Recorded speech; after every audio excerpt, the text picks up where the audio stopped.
Hello, dear students. I hope you all are fine. So, yesterday we have discussed about the classification of manufacturing industries. तो इनमें हमने बहुत सारी basis पे अलग अलग टाइप्स को हमने पढ़ा था. आज हम बात करने जा रहे हैं एग्रो बेस्ड इंडस्ट्रीज़ के बारे में कि एग्रो बेस्ड इंडस्ट्रीज़ क्या क्या होती हैं और कौन कौन सी हैं और जो इम्पॉर्टेंट मैन्युफैक्चरिंग होगी उनके बारे में हम लोग डिटेल करेंगे. तो इसमें अगर देखा जाए तो cotton, jute, silk, woollen textile, sugar and edible oil जैसी इंडस्ट्रीज़ एग्रीकल्चर से ही रॉ मटेरियल प्राप्त करती हैं. इसीलिए इन सारी इंडस्ट्रीज़ को एग्रो बेस्ड इंडस्ट्रीज़ कही जाती हैं. तो इसमें सबसे पहले आपके सामने बताया है टेक्सटाइल इंडस्ट्रीज़. टेक्सटाइल इंडस्ट्रीज़ की अगर बात की जाए तो टेक्सटाइल इंडस्ट्रीज़ का मतलब जो कपड़े वगैरह बनाने का काम होता है उनके बारे में बात कर रहा है. तो टेक्सटाइल इंडस्ट्रीज़ के बारे में हम लोग बात करेंगे. The textile industries occupies unique position in the Indian economy because it contribute significantly to industrial production, employment generation and foreign exchange earning. Textile industries हमारी इंडियन इकोनॉमी में एक बहुत ही अलग प्लेस ऑक्यूपाई करती है, बहुत ही अच्छी पोजीशन पे रहती है. ये सिर्फ और सिर्फ इंडस्ट्रियल प्रोडक्शन ही नहीं बनाती है, यानी ये सिर्फ प्रोडक्शन ही नहीं करती है, प्रोडक्शन के अलावा एम्प्लॉयमेंट जनरेशन में भी अच्छी खासी हेल्प करती है. और इसके साथ साथ इंडियन टेक्सटाइल प्रोडक्ट की डिमांड बाद अदर कंट्रीज़ में भी पाई जाती है. इसलिए फॉरेन एक्सचेंज अर्निंग में भी टेक्सटाइल इंडस्ट्रीज़ एक अपना रोल देती है. It is the only industry in the country which is self reliant and complete in the value chain from raw material to the highest value added product. ये India की एक ऐसी आपकी industry है जो सेल्फ रिलायंट है. Self reliant का मतलब जहाँ पे रॉ मटेरियल खुद प्राप्त करता हो, हर एक चीज़ें जो भी उसकी ज़रूरत की चीज़ें हैं वो सिर्फ हमारी कंट्री में मिल जाती हैं और वो कंप्लीट हो जाती हैं. और ये रॉ मटेरियल से एक हाईएस्ट वैल्यू एडेड प्रोडक्ट में भी ये कन्वर्ट करती हैं. तो टेक्सटाइल इंडस्ट्रीज़ अगर बात की जाए तो कई सारी हैं, जैसे कॉटन हुआ, सिल्क है, वुलन है, तो ये हमारी टेक्सटाइल इंडस्ट्रीज़ में आती हैं. लेकिन आपको जो सिलेबस में पढ़ना है वह है आपकी कॉटन टेक्सटाइल, जो हमें कंप्लीट डिस्कशन के साथ चलना है इसमें. तो कॉटन टेक्सटाइल को हम लोग कंप्लीट डिस्कस करेंगे. In ancient India cotton textiles were produce with hand spinning and handloom weaving techniques. After the 18th century power looms came into use. कहने का मतलब कि कॉटन इंडस्ट्रीज़ या कॉटन टेक्सटाइल इंडस्ट्रीज़ इंडिया की आज की ही नहीं, बहुत ही पुराने समय से ही इंडिया की एक यूनिक इंडस्ट्रीज़ रही है. पुराने समय में भी, एंशिएंट टाइमिंग में भी ये हैंड स्पिनिंग के द्वारा, हैंडलूम के द्वारा कपड़ों की बुनाई वगैरह की जाती थी और उनकी डिमांड भी बहुत अच्छी खासी होती थी. इसके बाद 18th century में पावर लूम ट्रेंड में आए और पावर लूम की वजह से बहुत सारी मिल्स वगैरह भी हमारी कंट्री में देखने को मिलती हैं. Our traditional industries suffer a setback during the colonial period because they could not compete with the mill made cloth from England. अब यहाँ से एक चीज़ ध्यान देनी है कि आपकी एंशिएंट टाइमिंग में, मिडवलिज्म में एक अच्छी खासी उसकी पोजीशन रही है, लेकिन 18th century में पावर लूम आया और ये सबसे पहले इंग्लैंड में सबसे ज़्यादा देखने को मिलती है. और इंग्लैंड में बहुत बड़े पैमाने पर वहाँ पर पावर लूम्स बनती हैं, मिल बनाई जाती हैं और उनकी वजह से अच्छी खासी प्रोडक्शन देखने को मिलती है. तो जब इंग्लैंड में, चूँकि उस समय में जो इंडिया थी वह इंग्लैंड की कॉलोनी थी और इसकी वजह से वहाँ की जो प्रोडक्ट होते थे, जो मिल से बने हुए जो क्लॉथ होते थे, वो इंडिया में ला कर के बेचे जाते थे. और चूँकि वो मशीनों से बनाए जाते थे तो इसलिए वो काफ़ी सस्ते होते थे और इंडिया में चूँकि अभी भी हैंडलूम और हैंड स्पिनिंग का इस्तेमाल करके बनाया जाता था, जिसकी वजह से यहाँ की जो क्लॉथ होते थे वो काफ़ी महंगे होते थे। तो इस वजह से कहीं ना कहीं उस कॉलोनियल पीरियड में इंडियन कॉटन टेक्सटाइल थोड़ा सा सफ़र करती है। अब इंडिया के बारे में कुछ चीज़ें बताई गई हैं, यहाँ पे कुछ इंपॉर्टेंट फैक्ट्स हैं। The first successful textile mill was established in Mumbai in 1854। कि पहली जो सक्सेसफुल टेक्सटाइल मिल थी इंडिया में वह 1854 में मुंबई में बनाई जाती है। The two world war were fought in Europe, India was a British colony, there was a demand for cloth in UK, hence they give a boost to development of the cotton textile industry. अब ऐसा क्यों हुआ? क्योंकि 2 world war जो लड़े गए थे Europe में, और चूँकि उस समय ब्रिटेन भी उस वर्ल्ड वॉर का पार्ट था और इंडिया उसकी कॉलोनी थी, जिसकी वजह से यूके में कपड़ों की डिमांड बढ़ी और इसी वजह से उसने इंडिया में टेक्सटाइल इंडस्ट्रीज़ को बढ़ाने की बात की और वो उसको यहाँ पे आगे चल कर के धीरे धीरे उसमें डेवलपमेंट का भी काम आगे बढ़ानी शुरू कर दी थी। अगली चीज़ देखते हैं। In the early years the cotton textile industry was concentrated in the cotton growing belt to Maharashtra and Gujarat. Availability of raw cotton, market, transport, including accessible port facilities, labor, moist climate, etc., contributed towards its localization. कि शुरुआती दौर में cotton textile industries हमेशा उन्हीं जगहों पे पाई जाती थी जहाँ पर कॉटन बड़े पैमाने पे ग्रोन अप होते थे, जैसे महाराष्ट्र और गुजरात। यहाँ पे कॉटन बहुत अच्छी खासी वहाँ पे कॉटन का प्रोडक्शन होता था, इसीलिए ये इंडस्ट्रीज़ उन एरियाज़ में डेवलप की गई थी। लेकिन इसके अलावा और भी कई सारी चीज़ें हैं जो कॉटन टेक्सटाइल इंडस्ट्रीज़ को प्रभावित करती हैं, जैसे availability of raw material most important. इसके बाद है मार्केट, ट्रांसपोर्ट फैसिलिटीज़ कैसी हैं वहाँ की, और फिर इसके अलावा पोर्ट फैसिलिटीज़ कैसी हैं जहाँ से हम बाहर फॉरेन में भी अपनी चीज़ों को बेच सकें या वहाँ से भी कुछ चीज़ें अगर मंगवानी हो तो आराम से मंगवाया जा सके। लेबर फोर्स जो आपकी कॉटन टेक्सटाइल में आपकी डिमांड होती हैं, मॉइस्ट क्लाइमेट की भी ज़रूरत पड़ती है। तो ये सारी की सारी चीज़ें कॉटन टेक्सटाइल इंडस्ट्रीज़ को एस्टाब्लिश करने में, इनकी लोकलाइजेशन में काफ़ी हेल्पफुल होती हैं। This industry has close links with agriculture and provides a living to farmers, cotton ball pluckers, and workers engaged in ginning, spinning, weaving, dyeing, designing, packaging, tailoring and sewing। इसका simple सा मतलब आप निकालिए कि ये जो इंडस्ट्रीज़ होती हैं ये एग्रीकल्चर में अपना रोल तो देती है, डायरेक्ट उससे इंटरकनेक्टेड है कि ये आपके एग्रीकल्चर से क्या करते हैं, रॉ मटेरियल्स लेती है और फिर उस रॉ मटेरियल की वजह से चूँकि ये फार्मर्स प्रोड्यूस करते हैं तो फार्मर से वो लेती हैं, तो फार्मर को भी क्या करती हैं, उनको एक जीविका देती हैं।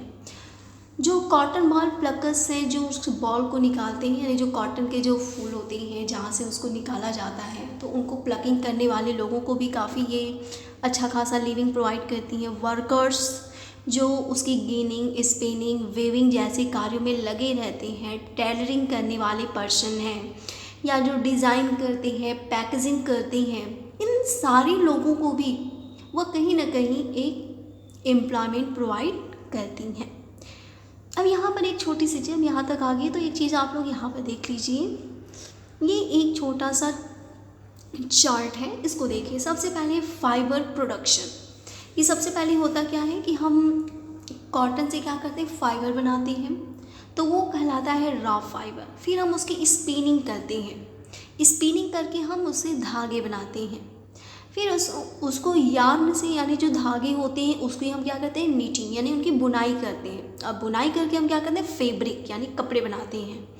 इसके बाद होता है dyeing and finishing. Dyeing and finishing का मतलब जस्ट उसको कलर करना, उसकी एक अच्छी सी फिनिशिंग देना, इस टाइप के काम हम करते हैं और वो हमारे लिए क्या होते हैं, गारमेंट के तौर पे इस्तेमाल होते हैं। तो अब ये गारमेंट कई तरीके के हो सकते हैं, जैसे या तो रेडीमेड गारमेंट आप देखते होंगे या फिर आपके नॉर्मल सिर्फ क्लॉथ रहती हैं जो आपके नॉर्मली ऐसे बेचे जाते हैं, तो आप उनसे लेकर के आप अपने हिसाब से उसकी टेलरिंग कराते हैं। तो इस तरीके से ये आपकी टेक्सटाइल इंडस्ट्रीज़ में ये चीज़ें आपकी जुड़ती चली जाती हैं, और इनमें जो लोग भी शामिल होते हैं वे सभी लोग कहीं ना कहीं डायरेक्ट या इनडायरेक्ट अपनी अर्निंग करते रहते हैं। तो आगे देखते हैं इसमें क्या है। The industries by creating demand supports many other industries such as chemicals and dyes, packaging materials, engineering work, कि ये इंडस्ट्रीज़ अदर इंडस्ट्रीज़ को भी काफ़ी ज़्यादा सपोर्ट करती हैं। यानी क्योंकि इसमें केमिकल और डाइंग की ज़रूरत पड़ती है, यानी कपड़े को कलर करना पड़ता है, तो उसके लिए भी केमिकल चाहिए, कुछ डाइस चाहिए, तो उसके लिए केमिकल इंडस्ट्रीज़ या जो डाइंग इंडस्ट्रीज़ होती है वो काफ़ी ज़्यादा हेल्पफुल होती हैं। पैकेजिंग मटेरियल, इनको पैक करने के लिए हमको सामान चाहिए, जैसे प्लास्टिक चाहिए, फिर उनको अच्छे से उसकी पैकेजिंग करने के लिए डिफरेंट टाइप के उसमें फाइबर की ज़रूरत पड़ती है, तो उन सारी चीज़ों की भी ज़रूरत पड़ती है। तो पैकेजिंग मटेरियल्स के लिए भी जो इंडस्ट्रीज होती हैं उनको भी सपोर्ट करती हैं। इंजीनियरिंग वर्क का मतलब आपका जो मशीनें वगैरह होती हैं उनसे रिलेटेड है ये। तो ये अदर जो इंडस्ट्रीज होती हैं उनको भी काफ़ी सपोर्ट करती हैं। While spinning continues to be centralized in Maharashtra, Gujarat and Tamil Nadu, weaving is highly decentralized to provide scope for incorporating traditional skills and designs of weaving in cotton, silk, zari, embroideries। कहने का मतलब है कि महाराष्ट्र, गुजरात और तमिलनाडु में spinning को अच्छा खासा सेंट्रलाइजेशन मिलता है। वीविंग भी अगर देखा जाए तो वीविंग जो कि यहाँ पे बहुत अच्छी नहीं होती हैं। स्पिनिंग अच्छी मिलती है बट वीविंग का कार्य यहाँ पे बहुत अच्छी नहीं मिलती हैं, उनका ट्रेडिशनल स्किल बहुत सही नहीं रहता है। तो India has world class production in spinning but weaving supplies low quality of fabric as it can not use much of the high quality yarn produce in the country. क्योंकि India में spinning तो बहुत अच्छी होती है, लेकिन जो weaving होती है, जो बुनाई होती है कपड़ों की, उसके मामले में इसकी जो क्वालिटी होती है वो काफ़ी बेकार होती है, जो हम वर्ल्ड लेवल पे जो हम कंपेयर करें तो। इस वजह से अगर हम बात करें तो बहुत अच्छा यार्न प्रोड्यूस ना होने की वजह से वीविंग जो होती है वह हमारा डिस्टर्ब होता है। तो weaving is done by handloom, powerloom and in mills. तो ये जो वीविंग का काम होता है या तो हैंडलूम में होगा, पावरलूम में होगा या फिर मिल्स में होती हैं। Hand spun khadi provide large scale employment to weavers in their homes as a cottage industries. कि जो खादी जो बनती हैं तो वो हैंड स्पिन के द्वारा एक बड़े पैमाने पे एम्प्लॉयमेंट वीवर्स को देती हैं, अपने ही घर में वो काम करते हैं, जो हमारी कॉटेज इंडस्ट्रीज़ का एक पार्ट होती हैं। तो इस तरीके से हम देख सकते हैं कि ये खादी के मामले में तो ठीक हो जाता है, बट जो वीविंग का जो अदर पैटर्न है जैसे सिल्क का हुआ या आपके वुलन का होता है, तो वो कहीं ना कहीं प्रॉब्लम क्रिएट करती हैं हमारे यहाँ। इसी वजह से हमारी कंट्री में फिनिश्ड गुड टेक्सटाइल इंडस्ट्री से जाने की बजाय उसके जो यार्न होती हैं उन्हीं को हम एक्सपोर्ट करते हैं। अगर हम यार्न की बजाय फिनिश्ड गुड जैसे गारमेंट्स हुआ, कपड़े हो गए, उनको अगर हम सेल करते तो वो कहीं ना कहीं वो बेहतर रिस्पांस मिलता हमारे इकोनॉमिक में, बट ऐसा होता नहीं है। तो India export yarn to Japan. Other importers of cotton goods from India are USA, UK, Russia, France, east European countries, Nepal, Singapore, Sri Lanka and African countries. तो अदर जो कंट्रीज़ होती हैं जो इंपोर्ट कराती हैं हमारे यहाँ से, तो उनमें आपकी बहुत सारी कंट्रीज़ शामिल हैं, जैसे USA, UK, Russia, France, east European countries हैं, नेपाल है, सिंगापुर है, श्रीलंका है, अफ्रीकन कंट्रीज़ है, ये सब हमारे यहाँ से इंपोर्ट कराती हैं।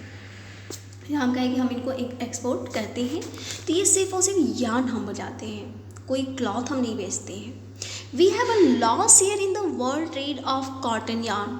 Our spinning mills are competitive at the global level and capable of using all the fibre we produce. कि हमारी कंट्री में ये सफिशियंटी है कि हम स्पिनिंग के माध्यम से एक बहुत अच्छे फाइबर प्रोड्यूस कर सके। The weaving, knitting and processing unit cannot use much of the high quality yarn that is produced in the country।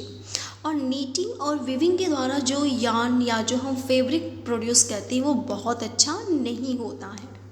There are some laws and modern practice in these segment। कि इन कार्य को करने के लिए हमारे यहाँ बहुत सारी मॉडर्न फैक्ट्रीज तो हैं, ऐसा नहीं कि फैक्ट्रीज नहीं हमारे पास अवेलेबल हैं, लेकिन उनकी जो क्वालिटी होती है प्रोड्यूस करने की वो कहीं ना कहीं डिस्टर्ब होती हैं। But most of the production is in fragmented small unit we scatter to the local market. दिक्कत क्या होती है इसमें कि जो भी हाई क्वालिटी या जो मॉडर्न फैक्ट्रीज़ हैं वो तो करती हैं, वो प्रोड्यूस करती हैं, लेकिन वो सिर्फ़ और सिर्फ छोटे लेवल पे ही करती हैं, जिसकी वजह से वो लोकल मार्केट में ही अपनी चीज़ों को शेयर कर पाती हैं, उनको सेल कर पाती हैं, वर्ल्ड लेवल पे वो नहीं कर पाती हैं। This mismatch is a major drawback for this industry. और यही चीज़ हमारी इंडस्ट्रीज़ के लिए एक ड्रॉबैक के तौर पे देखने को मिलती हैं। As a result, many of our spinners export cotton yarn while apparel or garment manufacturers have to be import fabric। कि हमारे यहाँ से होता क्या है कि हमारे जो स्पिनर्स होते हैं उनके जो यार्न बनाए जाते हैं कॉटन यार्न वो एक्सपोर्ट तो कराए जाते हैं, लेकिन जो फैब्रिक जो गारमेंट्स होते हैं वो हम इम्पोर्ट कराते हैं। Although we have made significant increase in the production of good quality long staple cotton, the need to import is still felt। Power supply is erratic and machinery needs to be upgraded in the weaving and processing sector in particular। कहने का मतलब है कि यहाँ की जो सबसे बड़ी प्रॉब्लम ये आती है कि हमारे यहाँ एक सबसे बड़ी एक प्लस पॉइंट ये है कि हमारे यहाँ कॉटन तो बहुत अच्छा होता है, लेकिन ये सिर्फ स्टेपल कॉटन होता है। इसकी क्वालिटी को और बेहतर बनाने के लिए हमको इस पे ध्यान देने की ज़रूरत है। दूसरी चीज़ कि हम जो कॉटन होता है या तो हम कॉटन को रॉ मटेरियल के तौर पे भेज देते हैं या उसको हम यार्न के तौर पे ही एक्सपोर्ट करते हैं, तो कहीं ना कहीं ये हमारे लिए एक प्रॉब्लम क्रिएट करती हैं। कभी कभी ऐसा भी होता है कि हम रॉ मटेरियल भी कहीं अदर कंट्रीज से ही ले लेते हैं क्योंकि वो हमारे लिए सफिशिएंट ही नहीं हो पाती हैं, ये भी एक प्रॉब्लम आती है। नेक्स्ट चीज़ जो हमारे यहाँ है कि जो पावर सप्लाई ये होती है ये बीच बीच में रुकती हुई जाती है। बहुत बेहतर तरीके की पावर सप्लाई हमारे यहाँ अवेलेबल नहीं हम करा पाते हैं। मशीनरीज हमारी बहुत अच्छी नहीं है, पुराने पैटर्न पे चल रही हैं, तो इनको अपग्रेड करने की ज़रूरत है जिससे कि हम वीविंग जैसी प्रोसेसिंग सेक्टर में भी अच्छा काम कर सकें। Other problems are the low output of labours and stiff competition with the synthetic fibre industries. दूसरी चीज़ है कि इसमें जो लेबर फोर्स होता है उनको बहुत अच्छा रिस्पांस नहीं मिल पाता है, ये भी एक प्रॉब्लम है। और नेक्स्ट जो प्रॉब्लम है वह है सिंथेटिक फाइबर इंडस्ट्रीज़ का आना। सिंथेटिक फाइबर क्या होते हैं कि वो काफ़ी सस्ते होते हैं, उनके कपड़े काफ़ी देखने में चमकीले और खूबसूरत भी लगते हैं, तो इसलिए आपकी जो कॉटन चीज़ें होती हैं वो बहुत अच्छा उनके सामने अपने आप को कम्पीट नहीं कर पाती हैं, तो ये भी एक प्रॉब्लम है। तो ये हमारी ओवरऑल बात हुई कॉटन इंडस्ट्रीज के बारे में। दूसरा हमारा है जूट टेक्सटाइल इंडस्ट्री। तो जूट टेक्सटाइल में हम लोग थोड़ी सी बात कर लेते हैं जूट टेक्सटाइल को कि India is the largest producer of raw jute and jute goods and stand at second place as an exporter after Bangladesh. India raw jute producer में यानी रॉ जूट पैदा करने में इंडिया सबसे लार्जेस्ट प्रोड्यूसर है, लेकिन जूट के गुड्स बनाने में उसके सामान बनाने में ये सेकंड पे आ जाती हैं।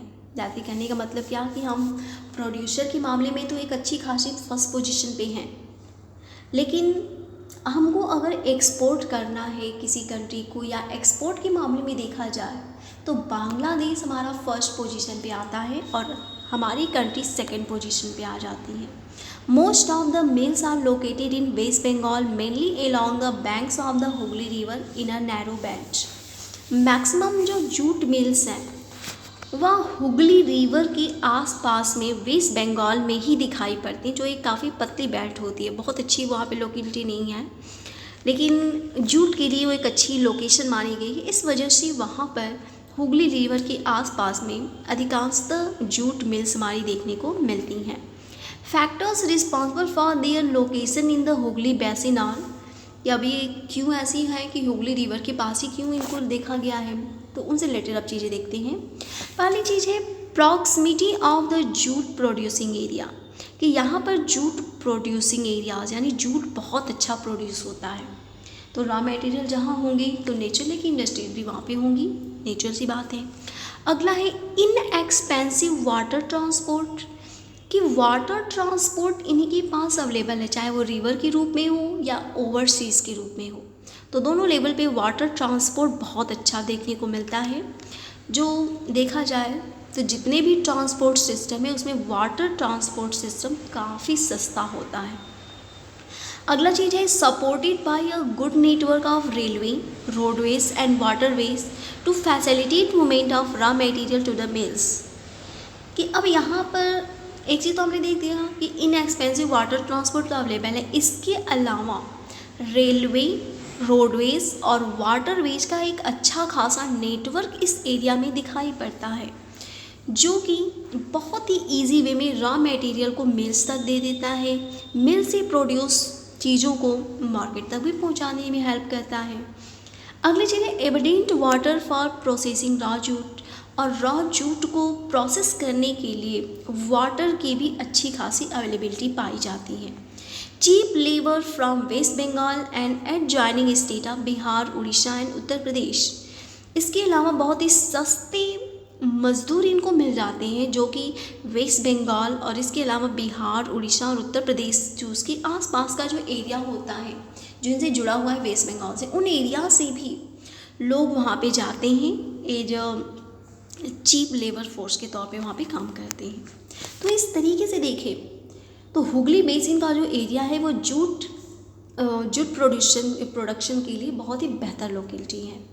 अगली चीज़ है Kolkata as a large urban centre provides banking, insurance and port facility for export of jute goods, कि कोलकाता एक ऐसा एरिया है जो इस एरिया में, यानी ये जो बेल्ट है आपकी जूट बेल्ट, यहाँ पर एक अर्बन सेंटर प्रोवाइड करता है, जो कि वहाँ उस इंडस्ट्रीज़ को बेहतर बनाने के लिए बैंकिंग सिस्टम अवेलेबल करा देता है, इंश्योरेंस प्रोवाइड करा देता है, इसके अलावा पोर्ट भी अवेलेबल कराता है, जिससे कि हम सामानों को आराम से एक्सपोर्ट किया कर सकें। तो ये बात हुई हमारी कि वेस्ट बंगाल में क्यों आपकी जूट इंडस्ट्री ज़्यादा देखने को मिलती हैं। अगली चीज़ है चैलेंजेस क्या है इनके सामने, कि challenges faced by the industry include stiff competition in the international market from synthetic substitutes and from other competitors like Bangladesh, Brazil, Philippines, Egypt and Thailand. हमारी कंट्री में इस इंडस्ट्रीज़ के सामने जो सबसे बड़ा चैलेंजेस है इंटरनेशनल मार्केट में, वह है सिंथेटिक चीज़ों का आ जाना। जैसे जूट का अगर हम बात करें तो जूट का सबसे ज़्यादा इस्तेमाल पैकेजिंग में होता है। तो हम देख सकते हैं कि आज की डेट में जो पैकेजिंग सिस्टम है उसके लिए सिंथेटिक चीज़ों का इस्तेमाल सबसे ज़्यादा होने लगा है। तो ये एक पहली प्रॉब्लम। दूसरी चीज़ कि हमारे जो अदर कंपटीटर कंट्रीज़ हैं, Bangladesh, Brazil, Philippines, Egypt, Thailand, ये और भी बेहतर काम इस इंडस्ट्रीज़ के लिए कर रहे हैं। However, the internal demand has been on the increase due to the government policy of mandatory use of jute packaging. दूसरी चीज़ कि हमारे यहाँ ऑलरेडी इंटरनल डिमांड भी क्या है, बढ़ रही है, कि जो गवर्नमेंट पॉलिसी ऐसी जो की गई है जिसकी वजह से जूट पैकेजिंग का जो प्रयोग है वह कंपलसरी कर दिया गया है, और इसकी वजह से डिमांड जो है वो बहुत ज़्यादा बढ़ रही है। तो नेचुरल है कि हम जब तक अपनी कंट्री या अपने लोगों की डिमांड को पूरा नहीं कर सकते फिर अदर के बारे में बाद में सोचेंगे। To stimulate demand, the products need to be diversified. The main markets of USA, Canada, Ghana, Saudi Arabia, UK, Australia. ये हमारे यहाँ से और कौन कौन से ऐसे मार्केट हैं जहाँ पे हम एक्सपोर्ट करते हैं, तो वह है USA, Canada, Ghana, Saudi Arabia, UK, Australia. यहाँ पे हम एक्सपोर्ट करते हैं। The growing global concern for environment friendly biodegradable material has once again open the opportunity for jute products. जो कि ये आपकी जो जूट फैब्रिक चीज़ें होती हैं या ये जो जूट की जो प्रोडक्ट होते हैं, ये क्या होते हैं कि ये इन्वायरमेंट फ्रेंडली होते हैं, बायोडिग्रेडेबल होते हैं। इसी वजह से इनका जो डिमांड है वो धीरे धीरे बढ़ रहा है। ये इसका सबसे बड़ा मेन रीज़न होता है। तो इस तरीके से हमने दो इंडस्ट्रीज़ पढ़ी, कॉटन और दूसरी थी हमारी जूट इंडस्ट्रीज़। तो इनके बारे में हमने कंप्लीट डिस्कशन किया। बाकी इंडस्ट्रीज़ के बारे में हम लोग नेक्स्ट डे पढ़ेंगे। Thanks to everyone.